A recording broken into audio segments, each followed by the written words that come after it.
তাহলে আল্লাহ কেন প্রথমে কোরআন নাজিল করলেন না? যদি আল্লাহ প্রথমেই শুধু কোরআন নাজিল করতেন তাহলে অন্য কোনো ওহী নাজিল না করলে সব একই হতো। কিন্তু এর উত্তর হলো আল্লাহ সুবহানাহু ওয়া তাআলা মানুষের সৃষ্টিকর্তা, তিনি মানুষকে খুব ভালো জানেন।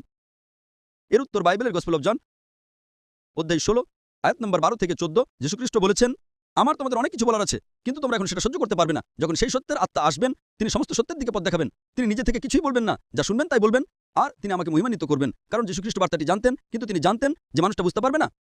তাই সর্বশক্তিমান আল্লাহ জানতেন যে কুরআনের বার্তা গ্রহণ করার মতো মানুষ তখনও যথেষ্ট উন্নত ছিল না। সেই কারণে এটি 5000 বছর আগে বা 4000 বছর আগে বা 3000 বছর আগে নাজিল করা হয়নি।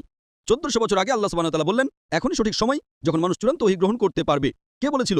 যীশুখ্রিস্ট। বাইবেলের গসপেল অফ জন অধ্যায় 16 আয়াত নম্বর 12 থেকে 14। যীশুখ্রিস্ট বলেছিলেন, আমার তোমাদের অনেক কিছু বলার আছে, কিন্তু তোমরা এখন সেটা সহ্য করতে পারবে না। অন্য রাসূলরাও একই কথা বলেছেন।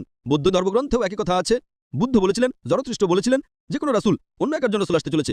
মুসা আলাইহিস সালামের ডিউটেরোনমির অধ্যায় 18 আয়াত 18 তে একই কথা বলেছিলেন। তাই আল্লাহ জানতেন যে মানুষ এটা গ্রহণ করতে পারবে না, বুঝতে পারবে না। 100 বছর আগে এটা পরিষ্কার করা কঠিন ছিল। তাই আল্লাহ বললেন, এটাই হলো সঠিক সময় যখন মানুষ এটা গ্রহণ করতে পারবে। তাই তিনি বার্তা নাজিল করলেন আর বললেন যে তিনি এটাকে বিকৃত থেকে রক্ষা করবেন।